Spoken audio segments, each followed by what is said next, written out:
let's have a 10-minute break, okay? Thank you very much, everyone. Ha trabajado para algunas fundaciones y maneja los idiomas francés, inglés, español y alemán. El tema que nos va a presentar es el idioma francés. ¿Sí?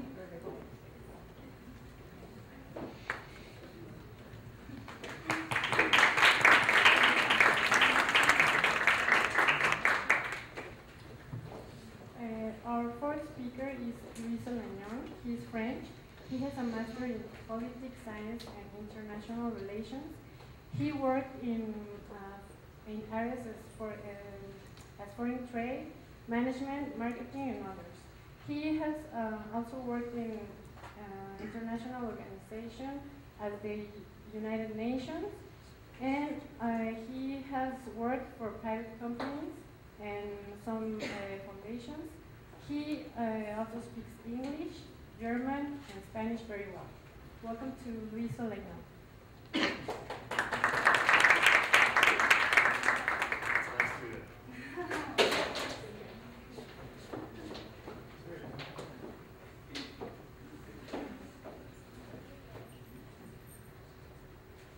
Bien, bonjour à tous. Alors je vais vous présenter l'histoire de la langue française. Et donc toute cette belle conférence a été écrite par Dominique Houard.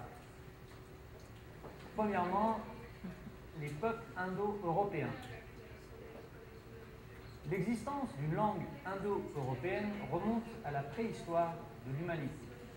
La préhistoire, c'est, rappelons-le, la période qui se situe avant l'histoire, c'est-à-dire avant l'invention de l'écriture. Autrement dit, il ne subsiste aucune trace écrite de cette langue.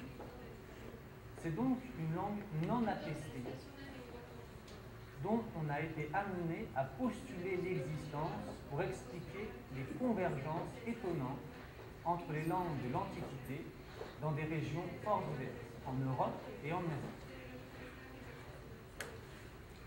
Cette langue a été reconstituée par les spécialistes comme langue mère, à partir de ses filles, par application des lois linguistiques aussi rigoureuses que possible. Évidemment, nul ne peut être sûr à 100% de l'exactitude. Cela ne signifie pourtant pas qu'il s'agisse d'une invention pure et simple. La méthode utilisée à la base est la méthode comparative, en tenant compte, bien sûr, de l'aspect diachronique, c'est-à-dire des époques. On utilise également tous les enseignements de l'archéologie pour situer et dater. Premier chapitre, langue indo-européenne. Grand 1, aperçu historique.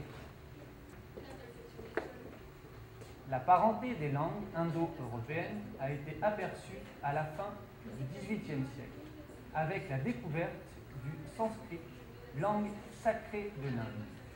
Et elle a été démontrée au début du XIXe siècle par Franz Bopp, fondateur de la grammaire comparée.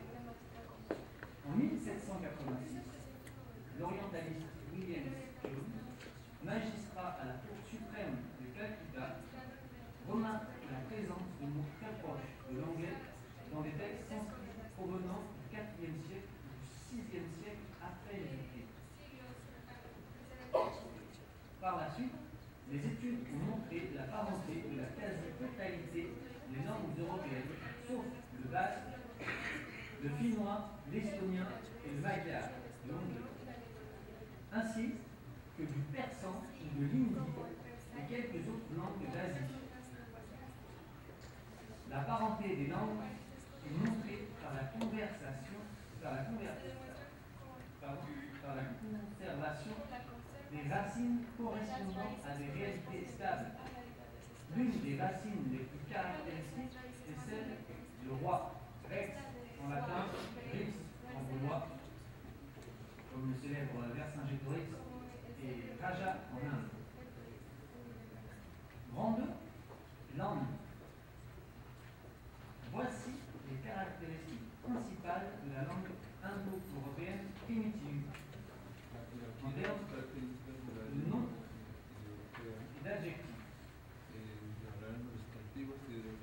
3 nombres singuliers, duels, pluriels, comme vieux russe. 3 genres grammaticaux, masculin, féminin et neutre, comme on le connaît en latin. Au niveau des verbes, synthèse de conjugaison avec 3 noms et 3 personnes, sans distinction de genre. En français notamment, 2 noms et 3 personnes. Expression des modalités. Indicatif, subjonctif, optatif, les différents aspects des temps, comme la distinction entre l'imparfait et le passé simple. Morphologie lexicale. Construction des mots par dérivation. Radical du suffixe, un grand nombre de suffixes.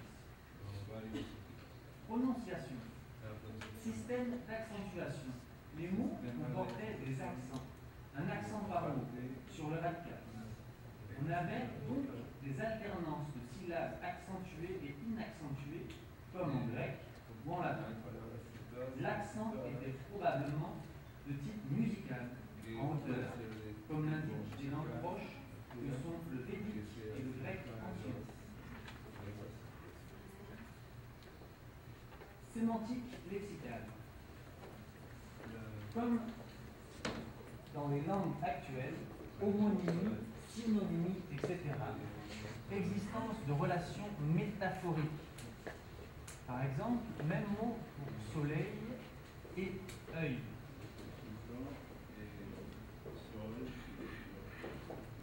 Il faut, pour conclure, faire quelques remarques sur la langue indo-européenne.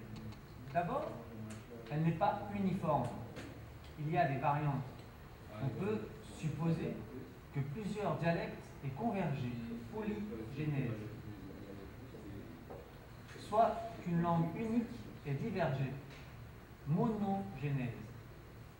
Ensuite, sur le plan diachronique aussi, on trouve plusieurs couches. Tout porte à croire que si on creuse, on trouvera, comme dans une fouille archéologique, plusieurs niveaux chronologiques. Cela tend à démontrer que l'indo-européen n'est pas un mélange venant d'un conglomérat de populations hétérogènes, mais qu'il s'agit bien d'une langue d'un peuple, monogénèse. Aujourd'hui, la moitié de l'humanité parle une langue d'origine indo-européenne. Formation de la langue française, second chapitre.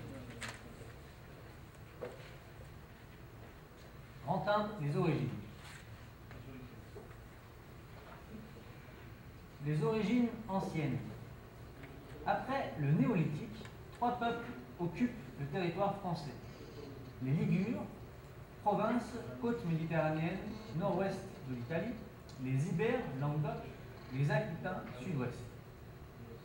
Ils ont laissé fort peu de traces dans la langue. Les Ligures ont laissé des suffixes dans les noms des lieux, ax, aux, us.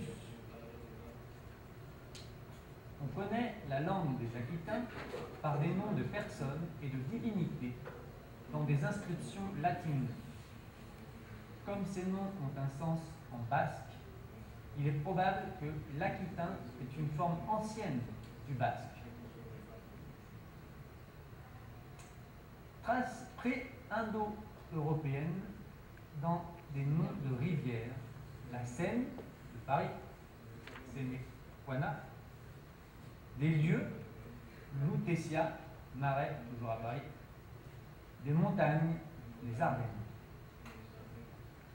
Petit 2, les Gaulois. La langue des Gaulois est constituée de dialectes celtiques. Nous avons peu de traces écrites, car la langue écrite était réservée aux druides, qui écrivaient sur des supports fragiles, comme des écorces d'arbres. Les Gaulois possédaient une littérature orale, transmise par les druides. La langue des Gaulois était sans doute proche du breton actuel, qui est un mélange de 2 dialectes celtes, Le gaulois, qui est le celtique continental, présentait des affinités avec les langues italiques comme le latin, génitif en i, futur en beau, etc. Il en reste dans notre langue environ 70 noms communs. La lieue, par exemple, du vocabulaire de la campagne, mout, chemin, mouton, alouette, balai, dune, sapin, savon. On y ajoutera les toponymes, noms de lieux, et en particulier beaucoup de noms de villes. Lugdunum, Lyon, forteresse de Louvre, dieu des arts et métiers. Dunum, forteresse. Nemedodurum, Nanterre, forteresse sanctuaire. Verdun, super forteresse. Et plus tard, super cimetière. Paris, du peuple des Parisis. Le substrat gaulois a certainement exercé une influence sur la morphologie et la syntaxe des dialectes romans issus du latin. Par exemple, l'ancienne numération par 20 remonterait au gaulois. Il nous reste 4 vins, mais il y avait 6 vins chez Molière dans l'Avare, ou 15 vins. Du vocabulaire maintenant. Substrat, langue parlée de base. Superstrat, langue qui s'introduit sur l'air d'une autre sans s'y substituer. En principe, elle laisse des traces. À la longue, le superstrat, c'est-à-dire la langue qui s'introduit sur l'air d'une autre sans substituer, peut remplacer et devenir de nouveaux substrats. C'est le cas du latin. Petit 3, la conquête romaine. Les causes du succès du latin. Le latin était apparenté au gaulois. Il ne devait pas présenter de difficultés majeures aux celtophones. Le prestige des envahisseurs, celui de la culture latine, le latin, était une langue de civilisation, d'héritier de l'Antiquité, notamment à travers l'ouverture de nombreuses écoles accessibles aux Gaulois, le rôle de l'administration et de la magistrature. Les magistratures impériales, en outre, étaient ouvertes aux Gaulois, ce qui eut du succès dans la noblesse. Le rôle intégrateur de l'armée romaine, elle utilisait en effet des contingents auxiliaires de mercenaires gaulois qui devenaient citoyens romains